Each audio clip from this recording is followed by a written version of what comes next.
Boom. Yeah. Sound is on. Getting the show on the road, are we? Shall we? Yeah. I've said it today already, but Happy New Year. First episode with a guest, I guess. It is. So yeah. What do we need to talk about first, Igor? I think we should just go straight in. Yeah, I'm happy to, yeah. Yeah. So we are Another Idea. Yeah, we're a podcast for creatives and entrepreneurs who want to level up their business. Oh, I'm liking this new vibe where I go to you and you go to me. We did it on the last Slick. one. And it was, yeah. And Like a little jingle. And yes, we would appreciate if you, the audience, could like, share, subscribe. It really keeps this podcast going. Yeah. And we if want you to like see it, you need to shout about it. Yes, it's exactly. as simple as that. That's it. That's exactly it. So yeah. But that said, Yeah, first guest of the year. yeah, we have She's the here. incredible Louise. Wow. Woo! From Luke Actually, Paper. we've got three. There's three of them. Let's Let's just go straight in on that one, shall we? We're not Hiding hiding. You under can't the hide table. it. You can't hide it there, can we? I don't know what you're talking about. How are you? Down That's there. not your Greg's lunch that you just had, is it? This is how good the lunch Yeah. They're good. I'm good. It feels weird to be in 2023.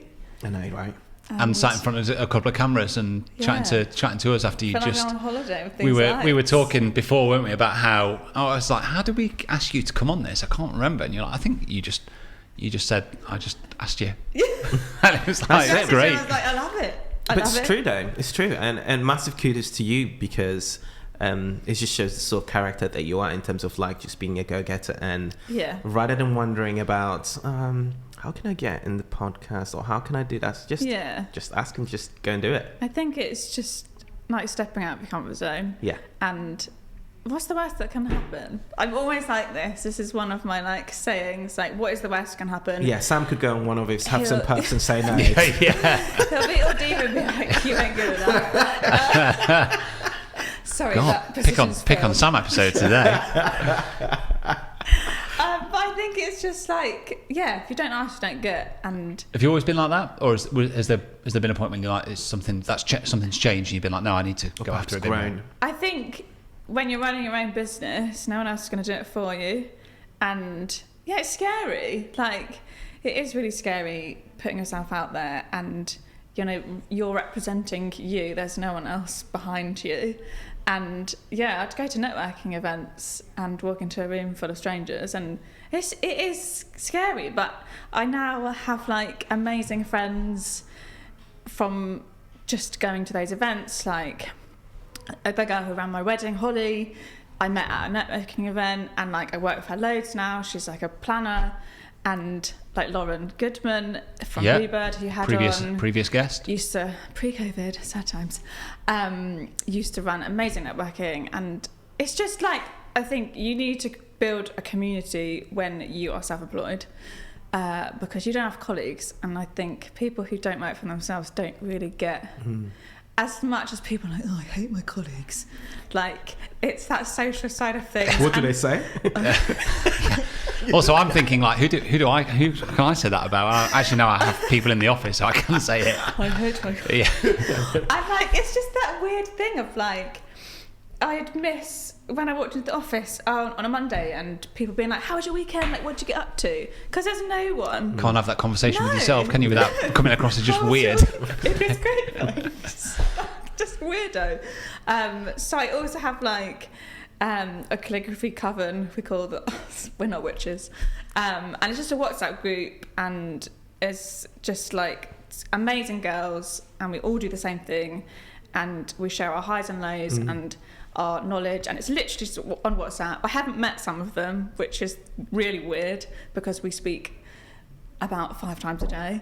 But again, like, you need to create your own like colleagues on your own kind of workspace. Community is important. Yeah, it's just like, I think once you've done that, once you've stepped into that kind of that network or community, you've spoken to those people, you've made that kind of breakthrough, and you realise that it can be hugely beneficial for you and your business. definitely. Like, you just need to do it more, don't you? And really lean into it even more. So people that you like idolise on Instagram, or I don't have TikTok, but I'm just like, just message them and just be like, I really like what you do.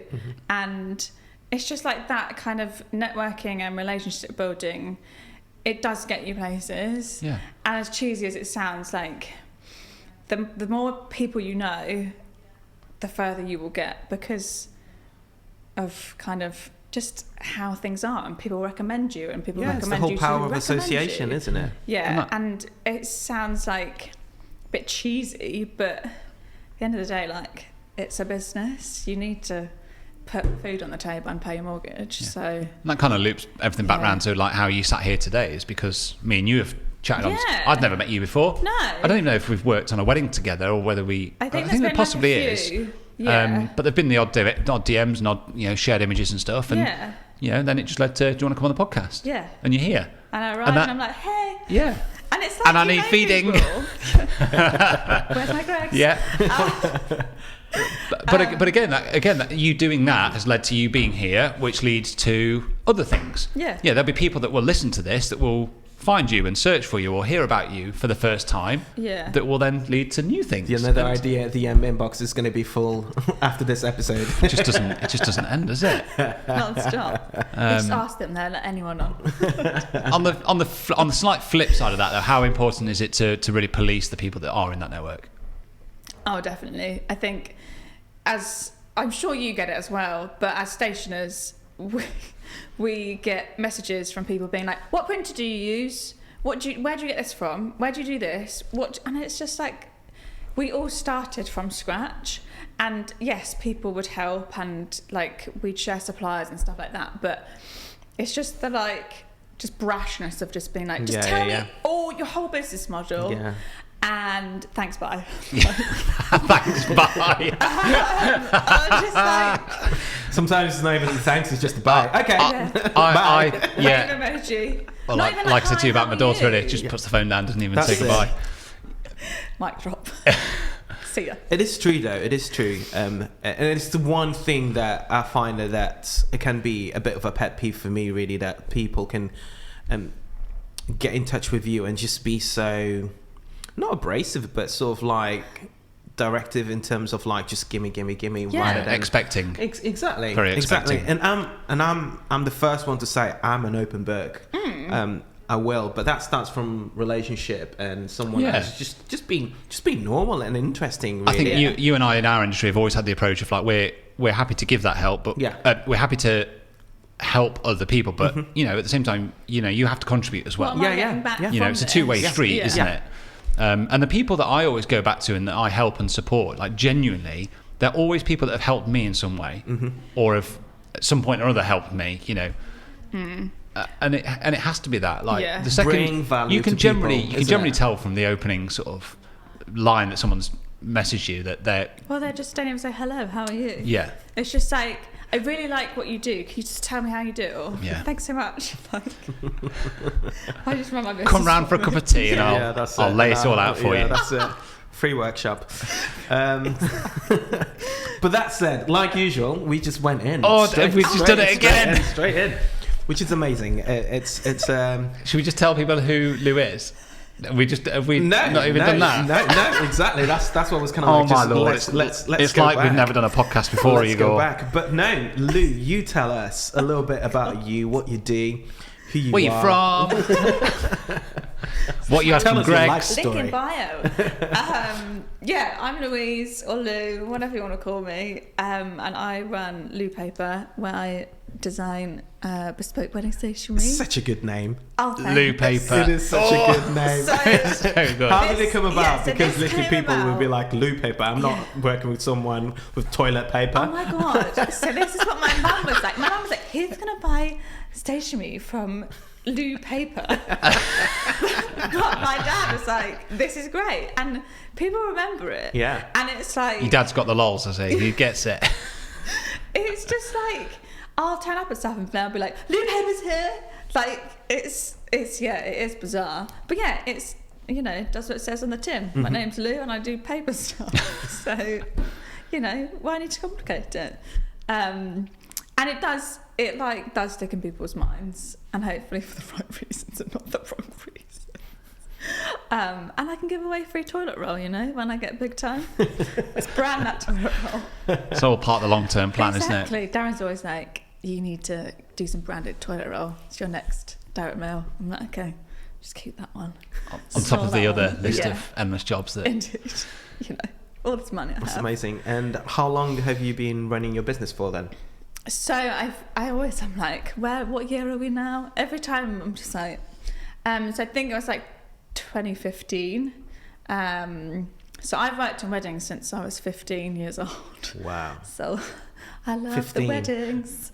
Yeah, 15. So Wow. I started in a wedding shop, just like a dress boutique as a Saturday girl. And I think that's where my passion for weddings really did come from, because I loved my Saturday job. I wasn't working at Tesco. I was like, this is amazing. Weddings are great. All these brides are fab. Their dreams are coming true. So I think that embedded in me somewhere. Yeah, that's just generally a great energy, isn't there, in the industry? My God, yeah. If you can't see that energy or that vibe, something is seriously wrong. And generally, everyone is super happy. Mother the brides sometimes, maybe not, but generally you're it's the best day of their lives. And I know we're all in the industry and we'll say this on and on and on, but it is magic. And that day you'll never experience and have all your friends and family together in one room again. It's just pure magic. So to be a tiny part of that is just amazing. But yeah, so I was 15, working in weddings, did all that, went to uni, studied graphic design, but I was still working. Come on. Fellow graphic design as well. Was still working at the wedding shop, paying my student loan, etc. Got a job in buying for office shoes, hated it. Got another job. Then I was doing bits on the side, like we all do. We'll just do friends of friends and friends of friends of friends. And then in 2016, I did a calligraphy workshop, and that completely was such a game changer for me. And I found this new passion and style. And I feel that's where everything came together. What sort of drew you to that calligraphy workshop? Was it I literally went on my own it was in London. I just took myself off. I don't even know what drew me to it. I just was creative and I was I'll try this out. And I was really bad. I think that's the key though, isn't it? Straight away. It's just try this out. Yeah. Because, look at everything that's kind of happened as a byproduct of that, it's of mad. going to that workshop. And I was so shit back then. And I'm still learning, and I'm still I thought you were going to say I'm still shit. I was I hope not. I hope I'm shit. God, I'm a shit. So that was a kind of that set the style and the tone for Lou Paper. And then I went on, I was still working full time, still working Saturdays. So Lou Paper was very much evening and weekends, just any time. And I think I just realised that I wanted to push it. I was I don't want to work for someone else anymore. So I went part-time at my job at the time. I was working at a marketing agency, client side. So still in the design world, but very much just on my computer. Do the job. Yeah. Get out. Yeah, literally. Do Lou Paper. Yeah, when I was I'm going part-time, the HR lady was oh yeah, well, if this doesn't work out, you can come back full-time. I think they thought I was just pissing off doing my hobby. That surely has to be a motivator though, isn't it? Yeah. I'm going to show you, HR lady. You don't understand. This is actually hopefully going to work out. And then we got married. I say we. Didn't marry myself. Darren. And I wanted to enjoy that. It was a really big thing that I didn't want to be stressing about, a business. I wanted to enjoy my wedding day. So we got married in 2018. And then the following March, the end of the tax year, I went full-time. I quit my job. Wow. And, oh my God, that feeling. Did you do the stationery for your own wedding? Oh yeah, it was Darren in his speech was like, "Welcome to Louise's marketing exhibition."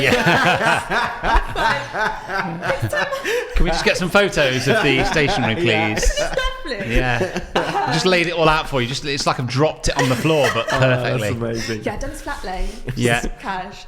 Yes, I did. But my husband's a painter, so he like painted the watercolour, and it was like a bit of a combined effort, which was nice. So it was like our thing and not just blue paper.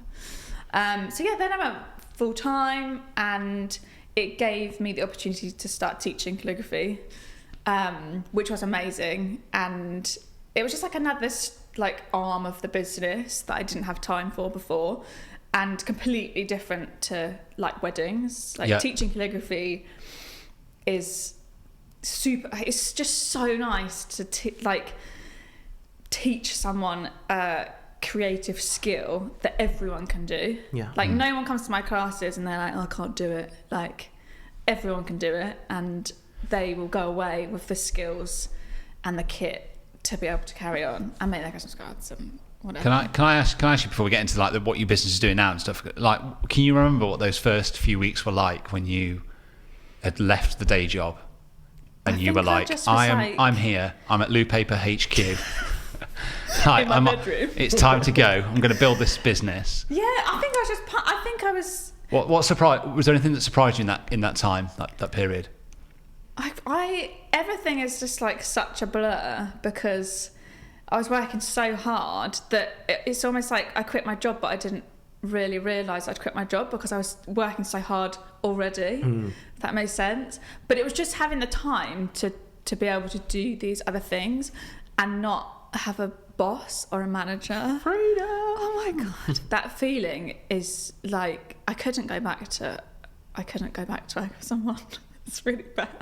It's true, though. We're on board with that. There is nothing better, and it's damn hard work, like being your own boss, but it's honestly, there is nothing better than it. And I think friends who like have 9 to 5 and they're like, oh my god, it must be so nice doing your hobby for work, and I'm like, yeah, but you are also the accountant and the administrator and the social media manager and all these other things that I think people just see the end product and see my Instagram and they're like, oh my god, it's so nice, like all this visual stuff, but they don't see the behind the scenes, like the spreadsheets. I was having a conversation with one of my friends today actually about this, about how I'd said to him, I don't know what I'd do now. You know, if I had to go back to a job, I was like, I don't know what I'd do. And he was like, well, but look at the skill set that you've developed and you have. And I was like, yeah, but I just think if I went to I can't imagine going to an interview, because I think an employer or any employer would look at me and go, too many red flags here. You don't want to work for somebody. But Luke, my friend, was very much like, no, but if an employer had the right mindset, they would look at you and go, look at the amount of self-discipline you have to be self-employed. Yeah. The tasks that you have to undertake, the drive that you have to have to go and do that day after day, week after week, you know, actually is a really big skill. And I think it comes down to like, I mean, I'm not going to go and look for a job anytime soon, I hope, but it does come down to like, you know, whether a corporation or a company see the benefit of you being self-employed and they get your value. And it would be really hard to go and sit down in an office again, wouldn't it? But anyway, he said I'd be a creative director. I was like, oh, that's great, exactly I could do that. That's exactly what I was thinking. I see, I could do that. Yeah. But to go back to a desk job at Boots head office, no thanks, mate. Not for me. No, it's... I would want a like almost like a Mad Men style kind of office suite with a whiskey cabinet on the side, where people just float in and out with business pitches. I go, no, that's going to work. Off you go and do it. Your fake cigars. That's what I'd like. Not doing any work, just looking good. Rock up at 11:30, leave at 3. I'm off to the golf course. We'll all get jobs like that. I'm down for that. Yeah, I do. Do your friends see that now though? Like now we've just gone over that. Do your friends see that?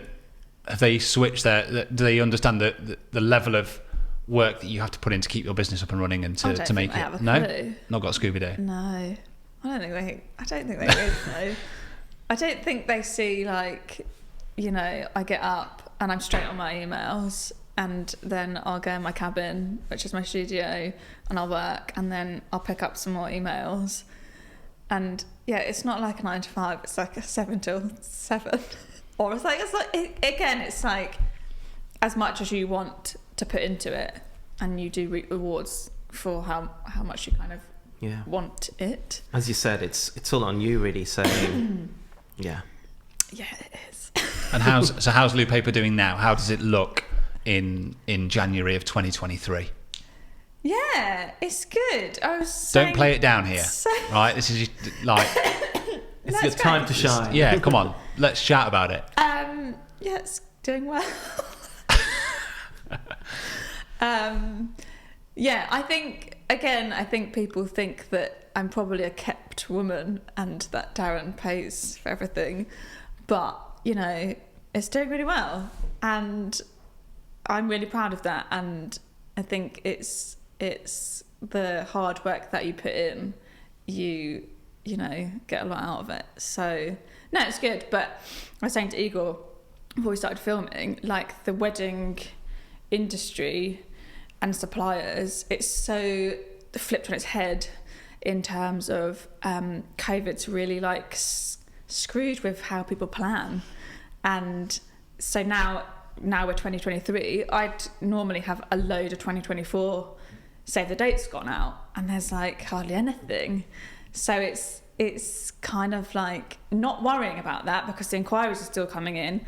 It's just a different way of working. But it is bizarre how you think you know something, and you know, I've been in this the isn't industry. normal. Yeah, and it's you're not like, meant to be like this. Okay, well, what do I do? Like, okay, well, we'll just not panic about that or worry about that. Like, it's just how things are. Yeah. And I was talking to a florist friend, and she's got like 3 weddings, like confirmed for next year, and it's this year. And it's just, she's just like, I'd never would be like this, but everyone's just so much more last minute. Like, people would message me. Had a girl in December message me like 2 weeks for her wedding, being like, "Can you do my on the day stationery?" I'm like, "Your wedding's in 2 weeks." Like, no, it's just physically not possible. So yeah, it is a weird time in terms of like planning weddings is a bit different to how it was before. Yeah. But yeah, inquiries are still really good. Darren, I could keep talking about Darren. Darren the painter. Darren's like my marketing manager. Darren's my husband, by the way. I feel like we should also say at the start, we referenced the fact there's 3 of you, and that you've had a Greg's lunch, and I'm just wary now that people listening on the podcast won't God, she see. got fat. We should explain that you are, what, 6-7 months pregnant? Yes, I am having some babies. We're having some identical twin boys. This is like my pregnancy announcement. Oh my God. What a way to announce it to the world. Here they are. Yeah, we've been through a shit time with fertility. We ended up doing IVF, and we are very blessed to be having some twins. Amazing. And I'm like, if I keep talking about it, I'll cry. So yeah, they're here. Fingers crossed everything will be okay. They've had a tuna baguette. Tuna baguette for their lunch, haven't they? Yeah. Sausage roll. They'll have enough in there. They'll probably start kicking if I start embarrassing, say anything wrong. Like, don't say that. So yeah, I am, hiding them under here. Sam was like, "Can you get any closer to the microphone?" I was like, "No." This is it. No, please. I'm like, "No, I really can't." No, that's amazing. So yeah, it's when I was talking about Christiane's episode and how raw and emotional, and I really felt a lot of what she was saying, because I think, again, when you're running your own business, there's no one else there to kind of fall back on, and your personal life doesn't really get much space. And especially in weddings, when it's like, "Oh my God, having such a great day. Best day ever." Yeah, best day ever. Have a wonderful time. And you're like, "Oh, things aren't great back here." But, again, it was very much when we were going through all the fertility stuff, I used my work as I was burying my head in the sand, and I used my work as a right, I'm just going to push this. We're going to push this even more because it's taken my mind off of the shit that's going on, and I love it. So you just have to ride with it. And now we hopefully have these babies, and we'll be fucked for 6 months. People keep telling me. And they're going to be called Igor and Sam, aren't they? Or Eagle. No. Okay. Got that. Can you imagine? I know, right? Yeah, we've got names. Okay.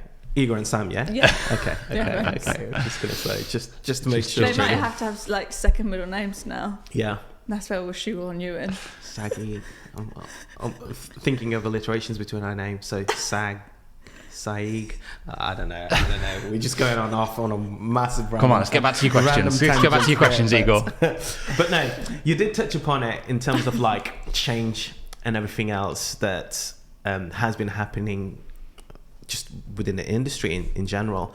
But I guess for you as well, in terms of being... You've got really long hair in your beard there. You've got a couple of long... Like, look at that. It's almost sticking right out, look. Is it white? Yeah, it's white, yeah. Okay, well, it's on the turn, isn't it? Go on. No, I'm not doing that. No. Carry on. It's on the turn. But no, I was saying... these are the things that happen here. Oh, it's just how it is. Oh, bless you. I was saying, with all that change that is happening within the industry now, how did you and your business... I kind of like know the answer to this question, so I'm just setting you up here in some ways. But how did... What am I supposed to say? How did you and your business sort of like change through that pandemic, really? Because our industry was pretty much crippled, really, because of it, really. And yeah, you being within it, how did it change your business, really? So yeah, weddings were gone overnight, so that was fun. So I luckily have my calligraphy workshop arm. So literally within a weekend, I filmed my workshop. So I filmed myself. It was very budget, not like this. Literally in our bedroom, filmed myself, my normal workshop. Got a load of calligraphy kit together, and I sold calligraphy kits, and that's what got me through. And luckily we had a friend who works at Facebook who had some free credits, and so he did me some ads, and yeah, they sold like hotcakes. But I like jumped on it straight away, and there were other calligraphers launching their kits 4 weeks, 8 weeks down the line, and I'd already sold quite a lot. Cleared up. But the thing with calligraphy is it's like so good for mindfulness, and this is what I always say to all my students. I'm like, you will literally switch off and you will forget about all the shit going on in the world and just be creative and have some you time.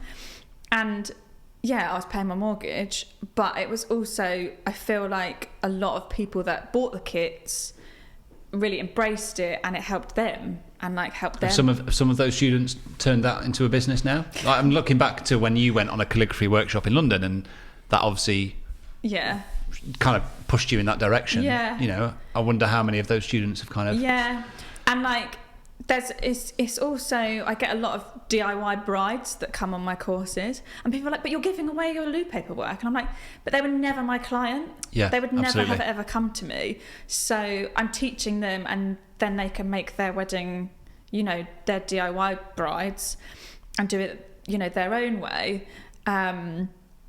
So it's just like, no, I'm not giving away my business, because they would have never come to me in the first place. But yeah, again, like you guys know, the competition grows and grows and grows and grows, and like social media just makes it so much easier for people to sell their stuff and get out there. So it's just finding your niche. And I think the like massive light bulb moment for me was, I can't do everyone's wedding, and not every bride is my bride, because they're just not. And like, it's that, having that confidence of your product or your service, and just being you, and knowing that that's enough and charging your worth and knowing that your brides will find you and grooms, and just going with that. It's scary. It's like, it is really scary, but yeah. Amen to all of that though. Yeah.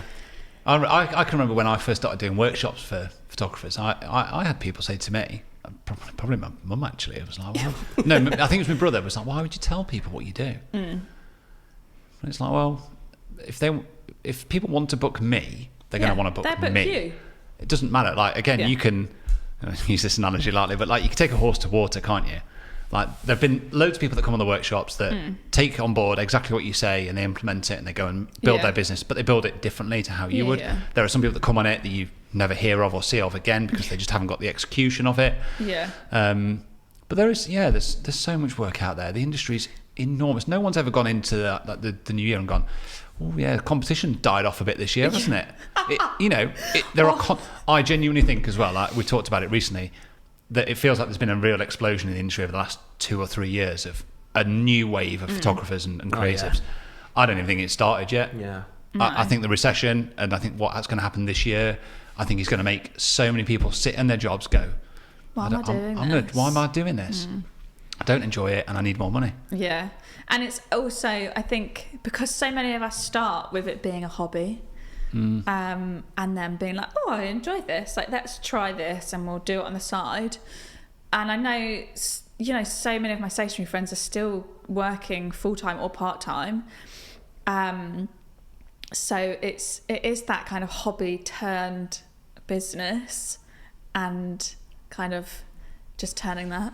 I'm like, the beeping. What's the beeping? Yeah, I think it's ducks. I think it's literally. Oh, is it ducks? Yeah, probably some geese. It's just literally quacking out. Yeah, we've got the River Derwent's outside, so that'll be some geese. I did wonder the exact same thing. I've got a shot. I've got an air rifle down there. We'll sort them out. No, I haven't really. It's a joke. Your face though was great. But no, you've done something absolutely incredible. It has to be said, like, massive kudos to you, because you were in first. You were literally in first in that sort of market, and you really made the most of it. And today your business is what it is, really, from it, really. For goodness sake, you've built a 6-figure business, and it's a massive thing. It's something that you should be rather proud of. Darren's a kept man, isn't he now? Hey? He sacked this job off. Yeah, it is. And I mean, everyone says all this. I get all these coaches, like, ads on Instagram, and they're like, oh, I've got a 6-figure business, blah, blah, blah. And I think people think that you're absolutely rolling in it when you say that you've got but like, that's turnover. That ain't going in your pocket. And for stationers, like, our expenses are so enormous. So give us some examples then, like pre sort of 2020.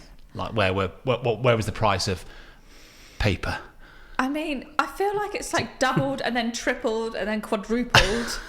And they're always like, oh, we're just going to do 5% increase on all the printing. And then, oh, we're just going to do another 5% increase on the printing. So I'd say, like, of my turnover, like, half of it is expenses. Like, that's just gone.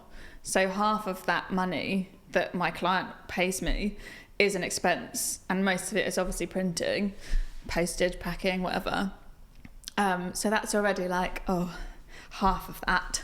And then people forget you have to pay tax and VAT. That old chestnut. And I went had to be VAT registered last year. Yeah, I'm now so screwed because it's this year now.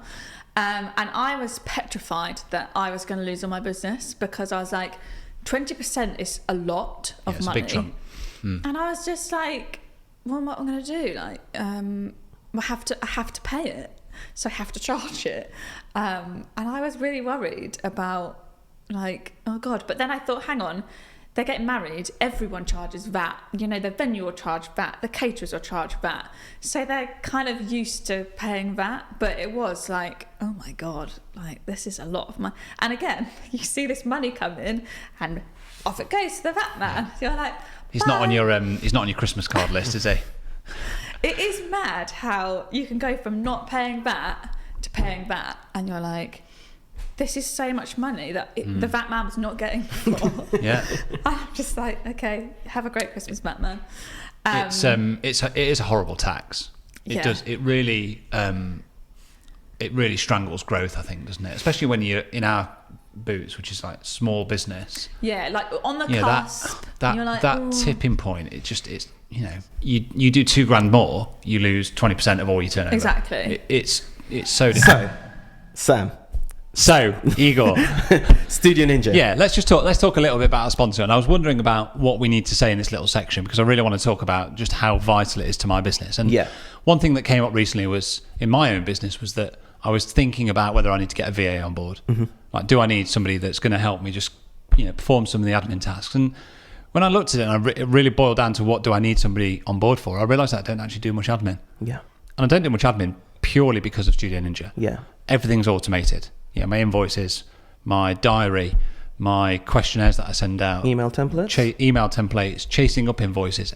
Everything's fully automated to the point where it doesn't take a huge amount of my time anyway. So it kind of defeats the whole point of a VA. So for me, it is a very integral part of my business. Yeah. And I think when you're running a business, you're self-employed like we are, being efficient, being productive, making sure that things run in the right order. If you find yourself doing any kind of repeat task, you have to say to yourself, why am I repeating this? Automate it. And if you can automate it, then that's it. And that's really where Studio Ninja fits in with me and my business. And they have very kindly given us a discount code, haven't they, for this podcast? So what's that discount code, Igor? Another idea. And another idea gets you 50% off your first annual subscription. Yeah. So it's just a no-brainer. I mean, I wouldn't even be hanging around. Just go and look at Studio Ninja. Just go and do it right now. But thank you very much, guys, for sponsoring this podcast. We love you. We appreciate you. Keep it up. We love Studio Ninja. You do $2,000 more, you lose 20% of all your turnover. Exactly. It's so difficult. It is. I mean, again, I always kind of come back to this. I'm like, we should be taught at uni, like, about business and about how it is, what it is to run a business and the things you'll come across. Because it is like all the money thing, and you have to keep so on top of it. Otherwise, you're just like, I don't have a clue how much I'm making. Like, who knows? Like, is this successful? Who knows? Is it? Can I pay the mortgage? Don't know. Got this money in my bank account, but it's not actually mine, so we'll just get rid of it in how many months' time. So yeah, I think people, again, a lot of our friends will probably think, oh, I'm just doing my hobby. But yeah, my hobby is paying for our new house. And it is like, pat on the back. Like, it is amazing that, you can turn your hobby into something successful. And yeah, hopefully after maternity leave, it'll carry on. How does maternity leave look when you're self-employed? Yeah, that's not fun. Statutory maternity pay is really great.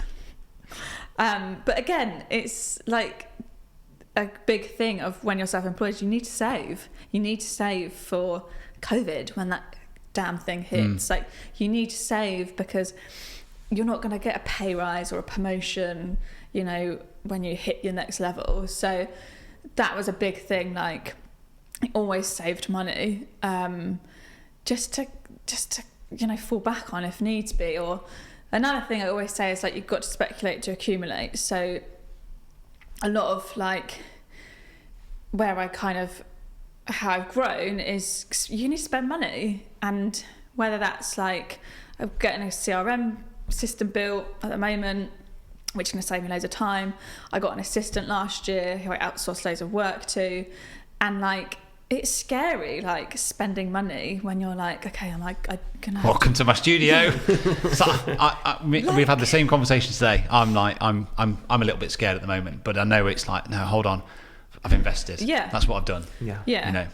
And you've got to try. Just need to get it back in. Because, like, I'm kind of like, if it all goes to pot, you can just get rid of it and, like, just, it's fine. We can move on. And yes, I could go back and get a job. Fingers crossed I don't have to. But yeah, I'm very much of the, like, just spend a bit of money to get what you want and get the new equipment. And, like, you guys, I'm sure you have to, upgrade and do all that. And I think it is not nice, spending money and then being like, well, haven't made that back, but you know, in the long run you will. And even stuff down to like Instagram ads, and just to having that outlay that then you hopefully will kind of recoup. And it's not instant. I think also people think, I'm gonna put that out, and then I'm gonna get all these clients come running to my door, and they're all gonna book instantly, and I'm gonna get all this money. And it's just like, okay, no, it's just like they'll follow you, and maybe 6 months down the line they'll get in touch and be like, oh, or they might even be engaged, or you know, they're not planning on booking anything. So yeah, it's not it's an that instant trickle effect, isn't it? Yeah, I feel like that's a whole episode in itself almost, isn't it? just talk about it a bit more. I Just love unpick Instagram it. ad though, it's great. And they, you know, it is again another platform that is, for me, less so now, but for me, like the last few years, Instagram has been huge for me, because it's like, again, for you guys, like it's a visual portfolio of your work. It's ever changing, it's super easy, and it was free, you know. And then if you're paying for your ads, they do, you know, you reap rewards for it, and you're not just paying followers. So do you literally just boost a post, or are you into Ads Manager? No, I just boost posts. Yeah. No, it's fine. There's no right or wrong. I'm thinking people listening. I'm purely just intrigued as to what level of paid advertising you're at, like in terms of like. I don't do it loads. There's definitely just every now and then. Like There's a, you know, basically when stuff's like getting a bit slower, I'll pop an ad on. But it's literally, I'll just usually post something and then boost the post. Yeah. And I've like honed the audience and all that. But again, Instagram's like totally changing now, and like all these reels, I'm like, okay, I'll just go on maternity leave and come back. Yeah. And then try again. Hopefully it's there. But like another massive thing as well for me, I think people forget about your website, and that is such I get so many inquiries from my website, and the power of SEO and the power of blogging. So Darren works in marketing, and he's like, you need to blog every single week, because that is going to get you at the top of Google.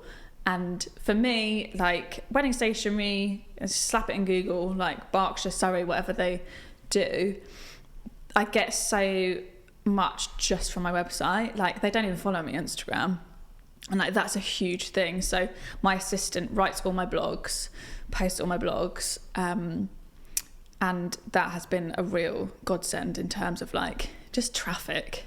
So blogging every week, what's the kind of strategy to that? Like, do you kind of just think about a search term or a keyword, and then you just build a post around that? I mean, I'm really lucky because Darren did a load of stuff. So yeah, keywords. So for me, I do it in like a routine of, I'll post about a real wedding, I'll post about a style shoot, and then I'll post about like a question or something. So, you know, when should I send my invites out? You know, so people are learning, and who knows if people read them? I literally don't know, but it's getting that traffic to the website. Yeah. So, I mean, well, that's the way you know, isn't it? Yeah. If your inbox, through your website wasn't full like it is, or it wasn't working like it is, then it's not working, is it? And it's just getting the keywords in. It doesn't again, I just give my keywords to Carla, who's my assistant, and she'll create a blog post out of them. So I know it's like it's more labour intensive, but you don't need to think too much about Everybody it. Everybody needs a Carla. Carla's great. Carla's on maternity leave as well. Sad times. So, and the great thing about it, so Carla's on maternity leave, but she's scheduled all my posts until she's back. So it's great. And in terms of like content, we're really lucky because I get all the images back from my weddings. Let's blog about them. It's like super easy. And you don't have to have hundreds and thousands of words. You don't have to have hundreds of thousands of pictures. It's just fresh content on your website that Google's like, oh, this is new. I think that's how it works. Yeah, that's really good. I mean, we've talked about it in our industry. I think photographers tend to fall into the trap of feeling like they've got to show 150 images on a blog post. Yeah. You're like, no, 10. Yeah. 10 and a bit of copy is enough done. to be considered a good blog post, and actually it's better. Because people don't want to, they won't read it. They'll be like, oh, okay, yeah, get the vibe. Yeah. Nice wedding in Italy. Yeah. On to the next. Yeah, I think it's like it seems like it's like an old-fashioned thing, blogging now, compared to like TikTok and all that jazz. But it does work. Yeah, so 2013. Yeah, but it's great. It is great if you can get into the habit. Yeah, it is important as well. You touch upon Carla a little bit, and big shout out to Carla. CJG Marketing on Instagram. There you go. Oh, there you go. But what it just made me curious of the things that, what are the sort of things that you, when she wasn't on maternity leave, what were the things that you sort of like passed on to her that you've seen perhaps? First of all, what are the things that you passed on to her really, and what are the things that you sort of like seen change in terms of your business because of it really? Oh, it just gave me some more time. Also, Carla came to my calligraphy workshop, and that's how I met her. So amazing. Networking. Again, it's just chat, and like, it sounds really cheesy, but like, you don't know who people know, so just be nice to everyone, because in our industry it's very incestuous and everyone knows everyone, and if you badmouth someone, they'll likely find out. So not even badmouth, if you're just not very nice to get to another supplier, demand a rider. Yeah. Here's my rider. Where's my Greg's? I'd like to get a baguette. Oh, God. But yeah, so it got to a point where people were like, just get an art worker in. And I was like, I don't want to get an art worker in. Like, that is not what I'm about. Like, my calligraphy is me. And the biggest bugbear is when people are like, what font is that? I'm like, no, it's done by hand. It's like hand, and I have to be like, it's like handwriting. It's not a font. It's bespoke to you. It's done by hand. So I couldn't, the art worker, and I was just like, I don't want to grow it like that. I don't want to become a manager of like art workers and farming all out. So I was like, no. Loose studio. God. But I was like, I need help.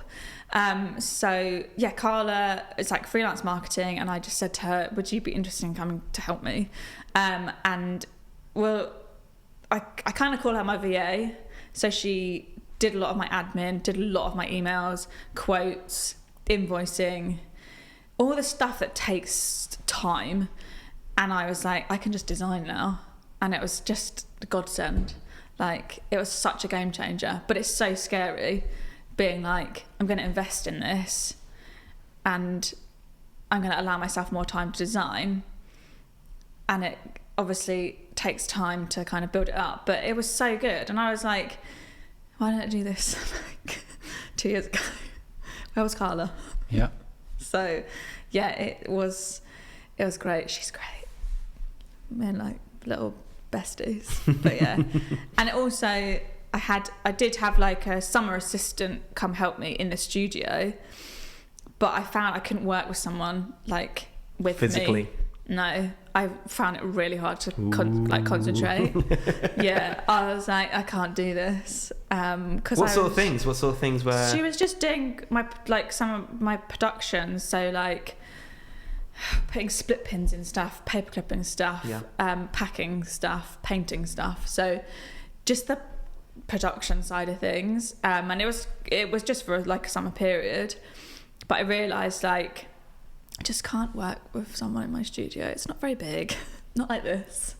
It's a little cabin. You couldn't trust them, or?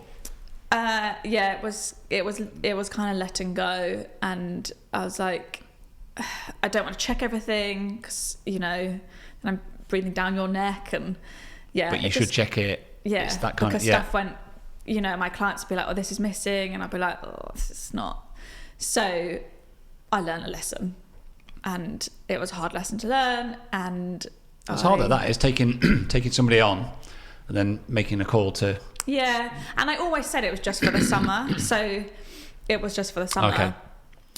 Which was good. So then I was like, no, I need someone virtual. So Carla does live near me, but she's not with me, so it's nice to I just go in my cabin on my own, and then I'm like, it's dark outside, okay, when's tea ready, let's go. So yeah, everyone needs a Carla. That's really good. She's great.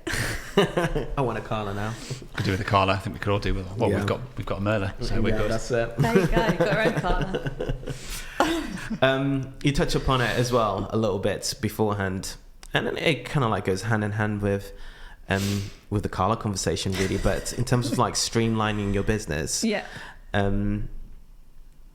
How have you done it, really? Because people sometimes, literally, like you said, you hear all these conversations and all these posts on Instagram, and you should streamline your business, you should do this and you should do that. But how on earth do you even sort of like begin it? And So and I still do have my mammoth spreadsheet. Like, it's how things work for you. But I had a massive spreadsheet, and I put every single one of my inquiries. It was so, I still use it.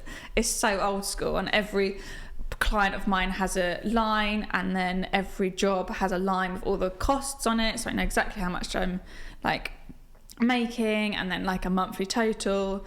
And we're not talking about sort of like 5, 6, 7 number of clients. How many clients do you usually tend to have per year?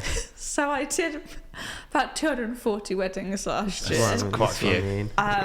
And the same kind of last year. So yeah, it's there's a lot of brides, and it's again what works for you. So I have a lot of brides that are like, can we book a Zoom call in?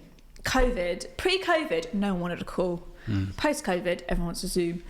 And I was like, I don't do calls, because I cannot physically have a call with 240 people for, their invites, and then they're on the day, and then this and this. So it probably puts people off, but I'm also like, I'm not being paid, a photographer amount, and you'll have one call and have however many weddings.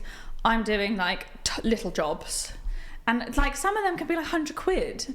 I'm not going to have a half an hour Zoom call with you for £100. Like, I just can't. That would I wouldn't be able to pay my mortgage. So it was very much like, I don't do calls, and most people are fine with it. Yeah. And they're like, okay. And you would think that people would be like, I'm not going to book you. No. Yeah. Massive hard line, really, because I think they think it'll just be easier, but then I'm so bad for it. Like, if I have a call with someone, I can't just be like, okay, so what do you want? Like, Yeah, the small talk. but yeah, there's so much more talk. Yeah. Oh, tell me about your wedding, like, because you obviously want to have a rapport with them, and like that's what calls about. So yeah, I had a like hard no to calls, Which is a really big thing, actually. I think a lot of people listening to this that are in that industry would probably or may have fallen. No, it's not really a trap as such, but will have probably just succumbed to the pressure of feeling like they have to do it. Yeah. And I think for you to just be really kind of hard nosed about it and go, no, I'm not. I'm not doing that. Because I'm just like, also, But totally valid. Totally valid to be like that, isn't it? also like they're always at antisocial hours. I don't want to spend my evening on a Zoom call talking about my £100 job. Like, it's just, I don't know. People are going to be like, God, you're a dick, but it's what works for me. No, not at all, because you're prioritising. You really are prioritising the things that work within your business, and yeah, it's just... It's the importance of just setting those boundaries, though, isn't it? Like really clear boundaries. Yeah. And having that kind of internal conversation around, hold on, is this, do I need to do this? Is it going to work for my business? Is it viable? Is it worth it?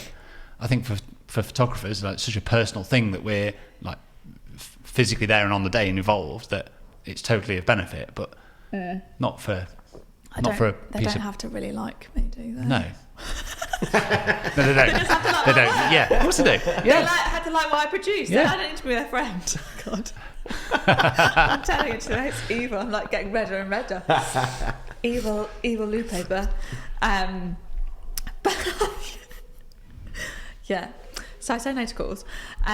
But also because then you've got an email trail, and they can't be like, oh, I did say that on the phone. Yeah.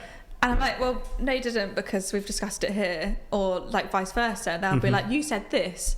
And I'm like, no. So that's just what works for me. So how have you streamlined then aspects of your business? So I'm getting Lindsay Garvey, who's coming on She is. in a few weeks. She's great.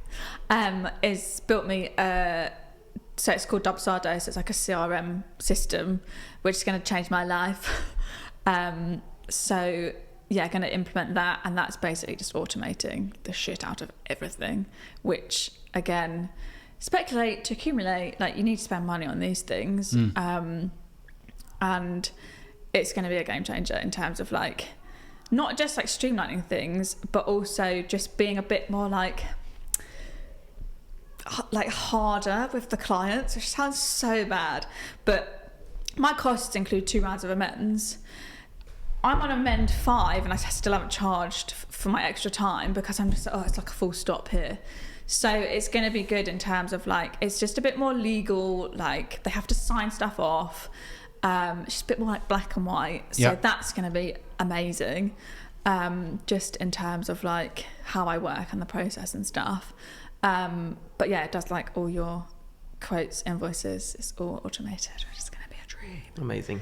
But yeah, I'm sure Lindsay will talk to you all about what she does. We've gone from geese playing outside to children playing upstairs in the gym, haven't we? Getting it all today. I was waiting for the ball drops. They will happen. They will happen. No, that's amazing, and I'm super excited to see what happens with that. Really, we'll have to. How was your Rebecca Carpenter Power Hour? Shout out to a previous guest. Oh my god, she's the best. I'm like a little fangirl. But again, it's like just message people that you appreciate their work, etc. But yeah, I had a power hour with Rebecca, who basically told me to get Dubsado, put me in touch with Lindsay, and told me to also get a passive income, but I haven't quite got there with the passive income yet. But she's so big on the passive income. The one thing on that I wanted to ask you when we were chatting about it earlier was like why you chose to speak to somebody that's kind of outside of your direct industry. I think and why Rebecca? It gets so, because I've got my like calligraphy girls, but we all do the same thing, and it just gets all like, you can't see the wood for the trees sometimes. So I was like, I want someone that's in the industry that gets brides and grooms and weddings, but is completely like not doing what I'm doing, and just seeing an outside perspective. And it was really, that's the gym. Whoa now. And just getting a viewpoint from someone else, because I think also when you're running your own business, you're so engrossed in it that sometimes you just need someone to be like, have you tried this? Have you tried this? And yeah, like power hours are great for just chatting about your business to someone that like gets it and has some ideas. So yeah, that was great. She's a good egg. Yeah, we're big Rebecca Carpenter fans here, aren't we? We do. Another idea. We do love her. Previously, when we were chatting about the streamlining stuff and all the amount of clients that you have and everything else, I thought I'm just really curious in the sense of how much are couples kind of like spending with you per wedding, really, because it varies and I know it will massively. vary, really, because you'll have clients that will do just stationery really for the invites. You'll have other ones that will be doing stationery for the wedding itself and all the everything that goes through that. But just give us like the biggest client. We want to know the biggest spend. What's the biggest spending client you've had? It's not that much, because stationery is just like not that expensive, but it's the most expensive stuff is the on the day stuff, because there's quite a lot of elements to it. So like save the date is just like one thing, so they're like really small, and then invites they'll sometimes put a few more bits in, but yeah, on the day is always the biggest, like in terms of job, but it's also the most work because there's the most items. So like a few £1,000s is probably like a big spend. Generally I'd say like anywhere from like 500 to 1,000 is like normal spend, and people are like, what, just on paper? I'm like, this is weddings, like they cost money, sadly. And again, it's about like charging your worth. So I put my prices up and I was absolutely shitting it, and then I had to add that on, and I was like, oh my god, like no one's going to book me. But we had to put our prices up because our printers are putting our prices up. So what do you do, run your business into the ground at a loss? Yeah. So it was kind of like, okay, well, we have to put up, I say we, the royal we, the stationers, I had to put my prices up and then slap the VAT on. And I was like, no one is going to book me, but it's fine. You know, you just find your clients. So yeah, it's not big money. It is in the States. Oh my God, in the States, it's like... I mean, the States just generally spend a lot more on their weddings than the UK. I was like, how much? How much to charge? But again, it's just charging your worth and charging your time and charging your, you know, covering your expenses, and that kind of thing. And it kind of leads me on nicely to where you network in terms of like venues and where I'm recommended suppliers, and just again finding your brides and grooms and couples who have that budget to spend. Because I always say to people, like when I meet them or like when friends are planning, I'm like, it's your day, you spend your money on what you want. If you don't want a cake, don't get a cake. Because some people are like, oh, you spent £800 on a cake like that you cut, and it's, you know, drunk people are shoving it in. But for some people, cake's like everything. And the same goes for stationery. I think people are just like, oh, it's paper. Like, oh, who cares about that? That's what I mean. Really selling herself there. It's great. I just love the impressions. God.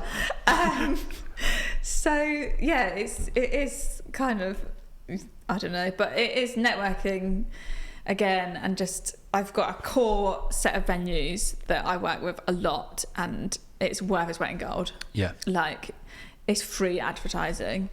And I feel like as suppliers, we have a bit of a bugbear of people that charge commission. I know you've spoken about this many times. Yes. And I recently had a really big venue of mine, and they're like, we're going to charge commission. And I was like, I'm not being on your list anymore. And it was like a massive thing, because I was like, this is a really big venue of mine. But if I give 10% away, like I'm giving 20% of my VAT away, I'm going to this way to It's tax so man. short-sighted. So short-sighted. And it was really upsetting, because I'd been with them since the start, and I was just like, oh well, but let's just move on. Yeah. Like, and all of us were like, no, I'm not doing it. So they'll probably go find someone else that will do it. And that's fair enough. Like when you're starting out or whatever, there will always be people that will pay that commission. But yeah, it was a bit of a like sour moment. You seem to be quite good at putting your God foot down and saying, But again, it's I ain't like, taking no shit off of nobody. oh my God, I'm just a horrible person, aren't I? No. It's great. But again, it's like when it's not just you, because I instantly messaged a photographer I knew that worked there, a makeup artist that I knew worked there, and I was like, have you got this email? And they were like, yeah. And then we made a WhatsApp, and all of us were like, well, we're all going to say no. Yeah. Because, like... There was a venue that did that. Could well be the same one that got called out, didn't they? Recent, like a year or so ago. Oh, no, this was really, really recently. recently. Really recent. Okay. Yeah. Yeah. Hypothetically speaking, if you had your table plan and you missed off your Auntie Pam, and you didn't realise until the day of your wedding that you missed Auntie Pam off the table plan, Don't come back to what me. What would you do? Buy Auntie Pam. This is like the biggest bugbear for stationers, when people are like, oh, just got to change, what last minute change. And you've like, well, yeah, if you've sent it to print and like it's gone, you can reprint it. I feel like I'm quite like flexible in terms of if they need an extra place name, or like so-and-so can't come and we've filled the space with him and we need a place name, I'm like, yeah, I'll just shove it in the post, that's fine. But there is a cut-off of like, okay, it's gone, you need to, sorry, Auntie Pam, sort something else out. Yeah, didn't like you very much, did I? But yeah, it is a big bugbear of stationers, because you just have to, there's a point where you just have to go with it. And also, like, there will be guests that are ill and can't come, and you'll just have to be like, right, you're that person on the table plan. So yeah, it's just very much, and I got better this year at asking for earlier cut-off dates, because I was waiting so late and it's stressful. Like, oh, I've got to get this for them, and And all because, Auntie Pam hasn't decided she's coming or not. Yeah. No, Auntie Pam was there. She was there. She was there. She just wasn't on the table plan. She just didn't have a name on it. No, but it's fine. It wasn't Lou Paper that did my stationery, by the way. It was me. So I missed Auntie Pam off the table plan. Error. Yeah. Just like, you're on the Was that brand. actually for real? Oh, yeah, it was for real. Yeah. Yeah, my mum came up to me and went, Auntie Pam's not on the table plan. I was like, amazing. my granddad's amazing. sister. Oh, bless her. Poor Auntie Pam. I was like, stick her with Uncle Keith. She's it'll be not fine. loved. Just get a chair. Pull up a chair. It was very That's fine. informal. We were fine. It was good. She got fed. She was Yeah, good. that's She was like, you had to happy. bring her She own was happy. sandwich. Oh man. No, I was gonna say when we were talking about the whole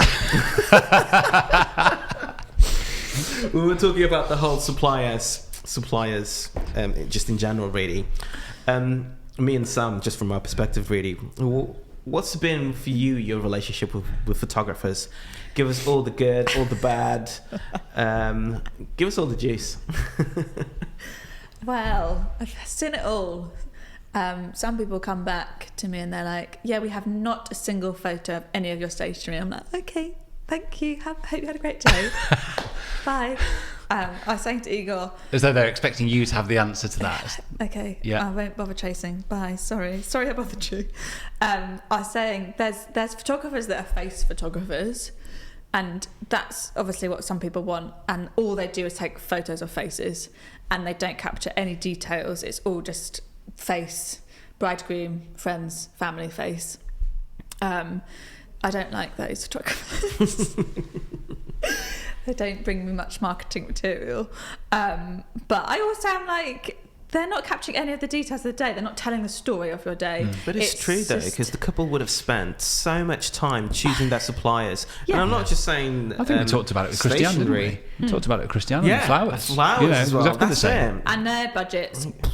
Yeah, exactly. And the venue and the details within the venue and everything else. It's so important to know how to capture details, really. And also, the couple have spent their time and energy and money picking out that cake, that Yeah. dress, that flower, that nice table plan. And I think it's just like they'll go through their album and they'll be like, oh, that's a nice picture of my face, and another one of my face, another one of my face. Yeah. And some people, that's what they want, but I'm obviously a sucker. I think some sucker for photographers probably details. just think it's like above them, like they're better than like. Oh, I don't. Why do I need? I'm I not don't taking a even picture think of of it. It's it. just a I know cake. what you mean. Why, do you know what I mean? Yeah. I do Whereas know what I'm, you mean. I'm, I've never I do, thought that. I do kind of just. I've had moments before where I'm like, I'm taking another photo of a cake, but I'm like, no, I That need cake to take a maker. photo of the cake. Like, Because it's their cake. it's their cake. Yeah. Like, it takes me 5 seconds Yeah. to go up to a cake, take 10 frames of it, and it's job done. It's Yeah. box ticked, isn't it? Yeah. You know. And that cake maker will love you for it. Yeah. And it's marketing. You know, this is. Yeah. And then This- they'll tag you. Yes. Look at this beautiful picture. Yeah. Well, this is kind of tied into this conversation. This is something that I've just seen on Facebook over the last day or two about wedding supplier moaning at the lack of image sharing from photographers, and photographers going back, well, we own the images; they're our images, and you should have to pay for them if you want to use them. And we could debate this for a long time. saying that today, I'm but always yeah. I'm always of the viewpoint of like it is a photographer's decision as to how they want to use their images. Absolutely. Yeah. But it is an enormous marketing opportunity to just be sharing. Yeah. And don't get me wrong, it's a two-way street. If photographers are going to share images, the very least that you can do is credit them and tag them. And that's not it. edit their bloody Yes. colours. Yeah. Oh, So, I was put a really nice filter on this one. I'm just going to crop that one to a square. yeah. Like- Oh, that doesn't bother me so much. People can crop photos. It's more just like the lack of a credit, I think, which is, Yeah. Yeah. photographers for me should, if you've worked with a supplier on a wedding, you should just share your images with them, but they should also tag you and credit you. And it's a mutual, Yeah. relationship there, isn't it? So And it's also where you need a good couple who share. Oh, this person made my cake. This person. Yes. I always, whenever I get any images back, I'm like, can you send me your credit list so I can credit everyone?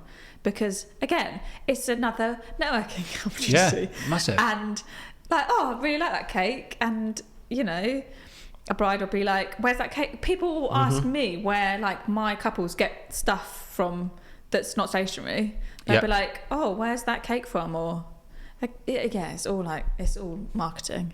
But yeah, when one of my photographer friends, Jessica Lily, often gets not credited, and she has, really goes to town with it on her Instagram. She's like, guys? And it's all like, it's massive blogs that do it. And you're like, where's the etiquette here? Like, oh, your massive blog's going to share my amazing photo and not tag me. Like, thanks. I had it with Soho Home recently. Oh, cheers, guys. Didn't tag me, and I was peeved. I bet you like Yeah, 2 million followers. And you're like, you could have just tagged me in the post. And then they'll be like, oh, don't worry, I'll go back and tag you. Yeah. Well, it's too late. It's gone by that point, isn't it? Now? Oh, all those people 4 weeks saw later. that. Yeah. 4 weeks later. I'm going to go back to it now. Yeah. That annoys me even more. That peeved me off more than most, because they're a creative business, and you would have hoped that they would. But anyway, I'm over it now. It's fine. I've let it go. Let's get this conversation back on track. Igor, hit us. I was more thinking of you too. Yeah, Just naughty. hilarious. Just naughty. But no, I was thinking, Lou, for anyone that is wanting to get into the stationery game, any sort of tips that you would give to that someone wanting to start out a hobby or even a business? Network the shit out of the industry, 1. 2 is, it's in terms of like where my work comes from, so much of it is recommended suppliers. So find your local venues and contact them. And I don't mean send them an email, because they'll get about 1,000 emails. Like, build a rapport with them. And it helps if you've had a wedding there and you can be like, oh, I recently worked on this wedding, blah, blah, blah. But as a stationer, for me, the power of direct mail is huge. And a lot of the relationships I got from my recommended suppliers and my venues was from doing direct mail. And I think as a stationer, you're creating a physical product, so send it out to someone so they can touch it and feel it. And I'm obviously, so what's an example of that direct mail, just to be like completely Exactly like, what I was thinking. yeah. I'm like, same wavelength though, isn't it? Same wavelength. so again, Darren, my marketing manager, I feel like we need to be calling Darren in a bit, do you? It's like, we keep talking about him, and he could probably just he's about that hear us working go, away from slaving on the website. so he is a copywriter and likes a good pun. Like, obviously, Lou Paper is where it starts. But I did a Valentine's mailer that dropped on Valentine's Day, and it was like, am I your perfect match? And it had a candle in it and a match, and it was just like a pun. And always include food is what I'd say, because everyone loves the food. So it had some chocolates in it, had just a really simple card, and it was just like, I really love your venue. I'd love to like get to know you guys. I've done some weddings, blah, blah, blah. Here's some samples. So when you say direct mail, you're saying literally physical direct mail? Yeah. Yeah. Send it Yeah. in the post. So I did that one, and then did a Christmas one where it was all I want for Christmas is Lou. And again, just sent out like a countdown to Christmas with a chalk. So I'd calligraphed it on a chalkboard and sent them some chalk so they could do it with their kids, and more chocolate and food and stuff. So again, it's like, yes, it costs money to put these things together and a lot of time, but my business is about post landing on someone's doormat. So let's just do that, recreate that for a venue. I'm going to post something that's going to land in their doormat. And especially these days when people are used to just receiving 500 emails a day and whatever Insta else. DM. Yeah, and like, to actually receive something physical feels it's such a lovely. big thing. And it's, So you're sending these to venues that you've already worked with, or the venues that you're trying to build relationships with? So the Valentine's one, don't get me wrong, I'm not doing this every month. Yeah, because I imagine it's quite an expense when you do and that. it's time, packing these things up. So yeah, did the Valentine's one to some venues I'd already worked with, venues that I wanted to work with, and and then just like random other places. And the beauty of stationery is like they don't have to be on my doorstep, but most of the core ones are on nearby. And then when you've got a relationship with them, like hone it and don't let them forget about you. So like this Christmas, I sent my big, my core venues a hamper, again with some personalised. I did some Christmas candles and Christmas decorations and more food, and some cocktails, and just like made them just be like, hi, remember me, like kind of thing. And then I do a lot of tasting events. I do all the stationery and I don't charge for any of it. And I think it kind of that comes back to like, oh, but you're not going to pay them commission, but you're going to do all this. But I'm like, that's like marketing. So I do all the stationery for all their tasting events for free, because then they'll recommend me more, and then they'll invite me to their wedding fairs and that kind of thing. They'll share your image on Insta. Exactly. So, and they'll usually, if it's a good venue, have a photographer there, so you'll get some images from it. So again, it's like that, just spending a bit of money will make you a bit of money, and that's like the beauty of style shoots as well. But bring something to the table, be a nice person, just build those relationships, give them food. Like, they gave me a Greggs and I'm well happy about it. But yeah, I love me some direct mail. I've got I have a Christmas thing I want to do, but it's really good to hear, though, isn't it? There's a lot of people that would not even, probably wouldn't even be on their radar. Yeah. No. But I just need to Instagram everything. It's got to be Instagram. I've got to tag people. Yeah. But actually, just send something in the post. Yeah. And then it was also to like planners as well. So yeah. And then they share it.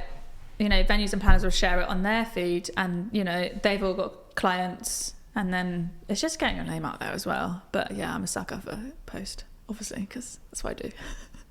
No, that's really good. It just reminds me of photographers as well. We've got the power of images so strongly, really. You could easily print out a book on blurb. It doesn't need to be like something really, really expensive, but you can book out on a printer, print out your images on a well, like a little portfolio. Yeah, and just literally send it to venues that you really want to work with, or ones that you have worked at, just to really establish that relationship and keep it going. No, it's great. There's so many different avenues that people can go into. It's just the physical, just something physical and tangible. Yeah. In this digital world that we live in, there's nothing. It just separates you, doesn't it? Yeah. It's just thinking a bit outside, like you're literally just thinking out of the box, aren't you? And going, what could you actually do with the product you supply? Yeah, that's really good. It's amazing. Shall we wrap it up? Oh no, I think just keep going. no, whatever. But we've covered so much. It's been great. I've covered loads of stuff. Have we gone through all your questions, Igor? I've got a few. That. What's your favourite kind of paper? Let's go with that. Do you like it? Do you like it when it's kind of pulpy? Do you like pulpy kind of paper? No, or is that the bane of your life? I hate handmade paper. Handmade paper. Yeah, handmade paper. Yeah. I know exactly what you mean. Yeah. It looks nice, but it's not my favourite. Is it the texture? It must be the texture. I don't know. Oh, it's really hard to calligraphy on, for one. Because it just bleeds everywhere, doesn't it? Oh, and it's not the one. Yeah. And then I also no printers will. I say no.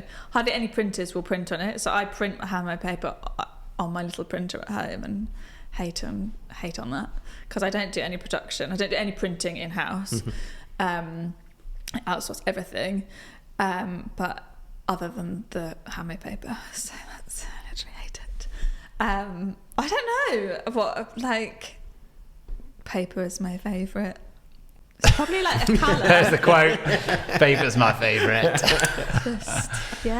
All of it. I don't have a favourite, because there's just so much out there, and it's just like lots of nice colours. Yeah. This will kind of lead into our final question, I suppose. But like, when you were younger, did you ever think did you ever see yourself doing this? Like, no. I'm trying to think what I wanted to be when I grew up. You know that you go to those like imagination things, and all I wanted to do was be a like cashier and do a till for my job. That was my like thing, and then I was just like, What's wrong with you? No, I mean, obviously I did a design degree, so I knew I wanted to do that, but I did like not freelance. Oh my God, when you go and work for free, that thing. Kind of like an apprenticeship. Yeah, work experience. That's Work what experience, I mean. yeah. Yeah, so I went apprenticeships to aren't free. Yeah, yeah. all I know these agencies, like, got my degree, and then, you know, you all go work for free, don't we all? And I was like, I don't like this. Like, I did not feel comfortable doing it at all. So, you know, that's kind of why I went into buying. God knows, I just needed a job and got a job there. Got loads of free shoes, which was really, you know, great times then. And then we went travelling, and then I came back. I was like, I need to find something else here. But yeah, I don't know. I didn't have a dream growing up of like, oh, I'm going to be this in the future. But yeah, it is. I do wish I had done it earlier, but then I feel like everyone's going to say that, aren't they? Yeah. Yeah, I think so. I mean, I think we all kind of wish we'd have done something a little bit sooner, but yeah, you know, I suppose the flip side of the coin to that is that you do it when you're ready, don't you? Yeah, and you learn a lot. Like, I learned a lot, and, you know, working for companies and agencies, and just realising I hated it, and, you know, I hated it, and I was like, I don't want to be here anymore. Like, I want to work for myself. So it's... Yeah. I think it's also really healthy to have those jobs that you do hate a bit. Yeah, because you gotta. It's good to have something that you don't like, really, and always look back to, no, I'm not going back there. Yeah. So you gotta push harder, and even to push things forward, really, because you've gone through that negative experience in the past, and you know that you don't want that. So yeah, it's crucial. Yeah. Fun times. You kind of did say the last. Oh yeah, the you last, stole yeah, his last question. Well, no, you can deliver the last question. No. You kind of did say the last question in some ways. Well, no, it would be if you could go back to being 14, 15 again. What would be your words of advice to a young Lou Paper? I do think it would be to do things, you know, sooner, and not have the fear or have anything hold you back, and just kind of do what you want to do and what you enjoy. Like, it's so important. I just don't even know what I was like at 14. I feel like time goes on and you're like, where did that go? Like, what was even happening then?